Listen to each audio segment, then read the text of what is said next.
Hey, I'm Dr. Julia Sen. I'm a Gen X and the PhD. I'm Ria, an undergrad in the Gen Z. Welcome to Insight Exchange. Do you think Gen Zs are wimps? Because that's the topic for today's episode. Do I think Gen Zs are wimps? I personally actually do not. I have, however, been reading a whole bunch of articles from people, particularly from the boomer generation, who believe that Gen Zs are definitely, well, at least are implying that they are wimps. And they kind of are saying that the stuff we have to go through, you would never survive. That is the implication of all these articles that I'm reading. And I'm not a boomer. I am I guess, a Gen X. So maybe we're a little different, but I think that most of us also believe that you're a pretty entitled, weak kind of generation. And I would argue that you're actually really, really not. But I'm curious what you think. I feel like I see this a lot online as well, where Gen Zs, we're really comfortable with social media. We will post everything. And a lot of times, sometimes it does not need to be posted. Someone will go through something traumatic, and their first reaction is to record a video, and they're emotional, they're sad. And then in the comments, you can see older generations being like, I went through this every day of my life. You wouldn't be able to do it, or you guys crying online or doing this online is something so wimpy, and like they just see it as not appropriate, which I can see both sides to it, but I can also understand that us Gen Zs grew up with social media, grew up being able to express our emotions better. So I feel like having another generation where maybe you weren't as able to, maybe it wasn't as normalized. Seeing it now, you're probably like, "Why is this normalized? This seems weird." So I get that as well. Yeah, I mean, it's definitely unfamiliar to boomers and even most of us as Gen Xers. The idea of kind of, yeah, expressing your emotion, feeling your emotion, staying with it, all that stuff. I'm wondering though, like at least the articles that I'm reading, so that's interesting what you saw on social. The articles that I'm reading are saying you wouldn't be able to handle like all the tough things that we had to go through. You'd just sort of collapse. You would I think one of the examples was, writing a letter as a form of communication with a friend who's out of town. And, in an episode where we talked about, friends and keeping friends and all that, I talked about that, right? That I wrote a letter when I was in India for a Yeah. year and that for you as a Gen Z, you would never be able to be patient enough to be able to handle waiting for a physical letter to come in the mail, let alone write one. Yeah, no, I definitely don't think I would be able to at this time in my life. And even me and my brother were talking about it like last week. Oh, would you be able to last a month without your phone and no communication other than face to face? And genuinely, at this point in time of my life, I think I would really struggle to do that. But I don't think it's a fair comparison with the boomers saying you wouldn't be able to handle it, because if we grew up at that time where we didn't even know what a phone was, like texting people what, Exactly. then we would be like, "Okay, yeah, let's write a letter, like, give me my pen." But because we grew up being like, "I'm just gonna text my friends, see if they wanna hang out later today," thinking of writing a letter just seems like a waste of my time. So I see why, like, I just get a bit confused with the "you wouldn't be able to handle that." Yeah, I agree. I 100% agree with you. That's just it. We grew up with that. What choice did we have? We had no choice. If we had a choice, we, of course, would have gone for the faster Yeah. version. Like, it's Yeah. a funny thing, that these comparisons because it's literally exactly what you said. This is why you're so insightful. I love that because that's the truth. Like, it's not fair to compare that. But I find even, like, me being a Gen Z, I don't even know people younger than me, I think they're Gen Alpha. I think that's the Right. next generation. I see my little cousins and constantly they're like, "Can we watch YouTube? Can we go on our iPads?" And I'm like, "You guys would not be able to deal with it when I had to wait for Saturday mornings to watch my show." You said And that to then them? yeah, I would say that to them. And they would be like, "Okay, like, I don't care." That is hilarious. So, I do see myself doing that, and I'm like, "What is wrong with me?" Like, I would take YouTube any day as a kid rather than, like, waking up at 9 a.m. to watch, like, Slug Tare on Disney Channel. Right, yes. So Although, that's interesting that you would say that because I loved waking up for Saturday morning cartoons when I was little. It was like I was anticipating it. It was so exciting. It was just like, like, "Okay, when's it gonna be? When's it gonna be?" And then I would wake up at whatever, 7 a.m. or something and just sit there downstairs on the television and watch for, like, I don't remember, to be honest, how long it was, but it felt like 2 or 3 hours. And, yeah, from, like, the Laugh Olympics to I don't even know which one was Scooby Doo, and it was just so fun to yeah. wait for that. So I think that there's some part that, we've really lost the beauty of sort of anticipation, right? Mm. That's true. Even going back to the articles you were saying and how they talk about letters, the anticipation for waiting for that letter to come back, what it's gonna say, what they're gonna talk to you about rather than waiting 30 seconds for a text message, that must have felt good in the moment as well. Yeah, well, you do, you look forward to it. I remember my mom saying that because when her parents were still in India before they came here, my mom used to say, I'd wait and wait and look in the mailbox every day. I mean, it was a little bit anxiety Oh, provoking too, yeah. but there's also this, like, huge elation, and, I mean, we still have some of those letters, right? Like, Oh, yeah, that's such a good keepsake.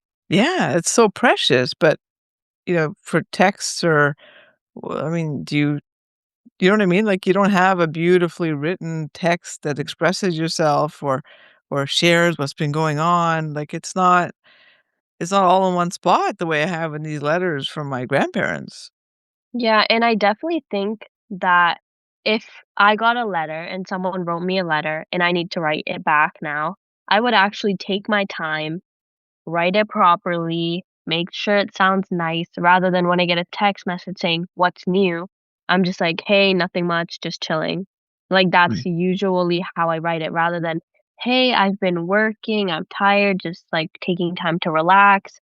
Like, actually expressing myself more because you know the effort it takes to write a letter rather than the 2 seconds it takes to type up a text. Totally. Totally, 100%. So, in some ways, you're kind of agreeing well, we're not agreeing that the Gen Zs are wimps, obviously, Yeah. but you are agreeing that there's something lost in the efficiency of today, I guess. Yeah, and I feel like we touched on this in, like, the episode with friendships and loneliness growing up. Mhm. I definitely think we did touch on this, but I feel like the way the boomers are saying it is as, like, an attack and, like, a jab at us Gen Zs, and I feel like we really don't take that well. Again, we express our emotions a lot, so, like, them coming at us, we're just gonna say something back. So Yeah. I don't think we are wimps. I just think we experience life differently, and that's just how it is. That's just how generations go on.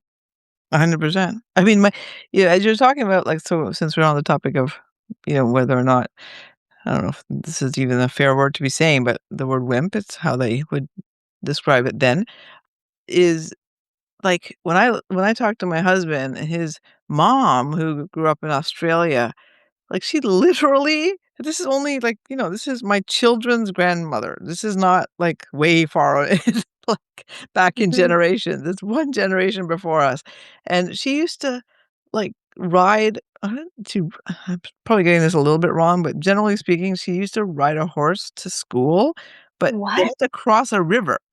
So Oh my god. they would literally get off the horse and then, like, hold their school bag up while they crossed the river with the horse, because I guess you could kinda swim it or walk it or again, on this part I'm not getting accurately, but something to that effect, and then they got to the other side of it. Like, That's crazy. yeah, like, could I handle that? Absolutely not. Like, Oh, yeah. so Even, like, my grandpa was telling me that in India, he used to walk, like, 20 kilometers to get to the next village, and I'm like, "I would never do that. correct, yes.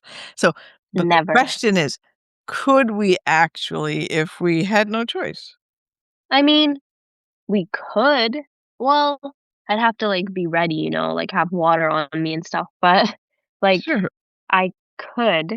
I just don't I honestly, though, I think mentally, it would take a lot out of me to walk 20 kilometers there and 20 kilometers back just to, like, see some family.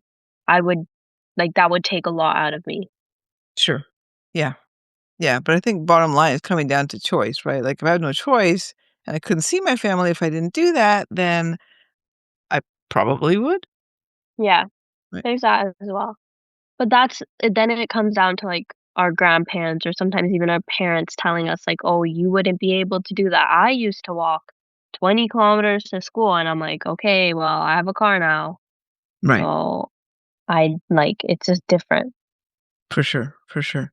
What I will argue though, like in terms of our brain development, that because you've been so used to getting, immediate responses to things and quick access to things, the brain isn't used to it, right? They're not used to this whole idea of waiting and patience and doing things slowly, which is why this whole mindfulness presence emphasis is coming back because the brains actually can't handle that kind of speed. It's not good for it. The multitasking, it's not good for the brain. So this is something that, we're kind of this I think the next generation is gonna actually slow down again, hopefully, because it's really not sustainable in some ways, right? Yeah, I see that a lot online as well. Like, we just need to take time to do one thing, like, focus our energy on one task and then move on to the next rather than, like, doing 50% in one task and 50% in the other and doing them together.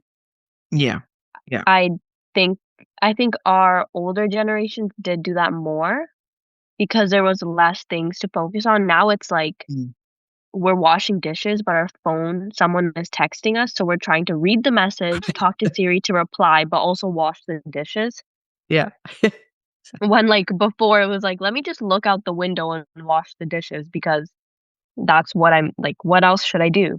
Yes, totally, totally, and that was a beautiful thing to have that kind of presence. So, for sure, we've lost that, which makes your brains harder to cope with certain things because, again, that distress tolerance, that sense of waiting, it's just not familiar, so the brain doesn't have that wiring. But it doesn't mean you couldn't rewire your brain if you had to, and I think if we're talking about capacity, we all have the capacity, it's really more whether or not we do the training to get us to that place.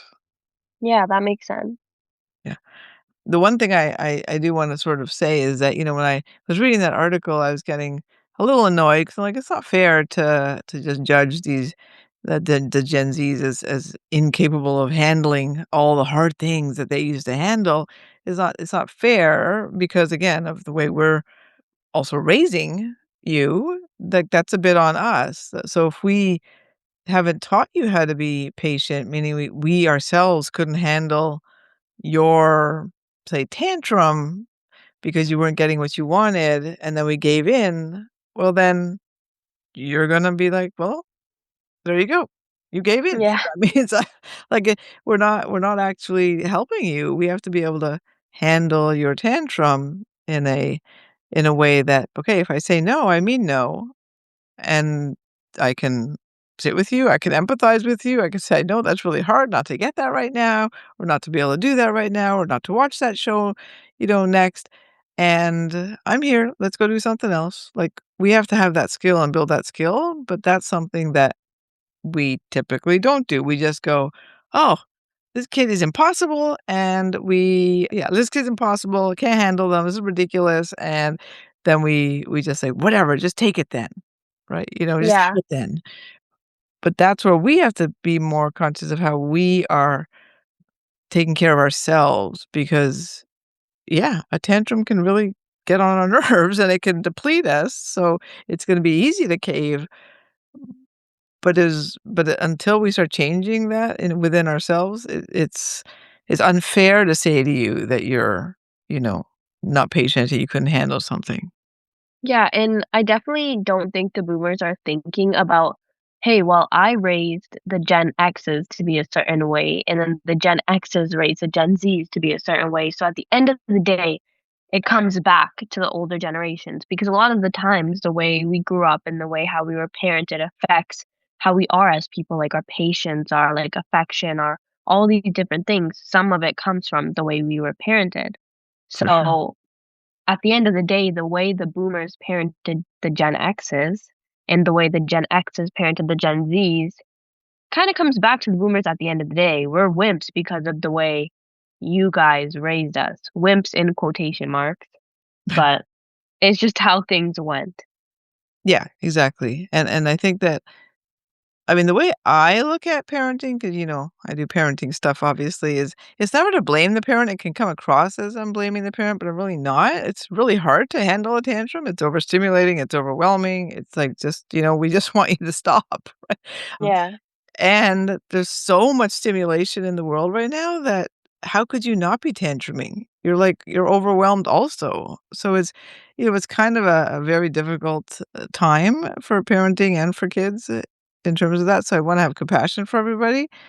And because we're the adult in that dynamic, we have to look at, okay, what do I need to do so that I can slow down, be present, and be able to handle your tantrum when I say no to you for something, for example, so that you are capable of being patient and learning all of that. Yeah, definitely. It's definitely not something to blame the parents for, but it's something that at the end of the day, like, growing up, the first people you do look to are your parents. So, I definitely think, like, what I was saying before about, like, how patient you are and how you spend your time as, like, a child growing up, like, a lot of it you do look to how your parents do. For sure. So, it just all ends up coming back to that article that we were reading with the boomers calling the Gen Zs wimps. But at the end of the day, we were raised by the people the boomers raised, if that makes sense. Yeah. Yeah, for sure. For sure. I think the message I think I wanna leave everybody with, or even you with, and remind myself of, is that our brains can change. We can adapt and make things happen. So, if I did send you off the way you and your brother were talking to be, without any kind of technology and just have face-to-face interactions, you could do it. It would take become a bit familiar with it. It might take a little bit of comforting. It might take a little bit of like pausing and breathing to slow yourself down to be able to handle it. But you would ultimately adapt because our brains are so incredible and they do that. They adapt when we're kind to them. So I feel like if you really, really feel like, you want to make that change, or you'll be able to do it. It's just you have to be conscious of how you're treating yourself while you're trying to do it. If you're self-critical, you won't pass, right? If you're Yeah, I kind to yourself, you agree. will. Yeah, yeah. And I think if I were to leave a message, it would be to anyone who agrees that Gen Zs are wimps. I would like to say that maybe you should try seeing it from the part that maybe Gen Zs are just getting more emotionally intelligent, and that can maybe make you think that we are seeming quote unquote as wimps, but try thinking of it as we are emotionally intelligent, and then maybe your mindset will change.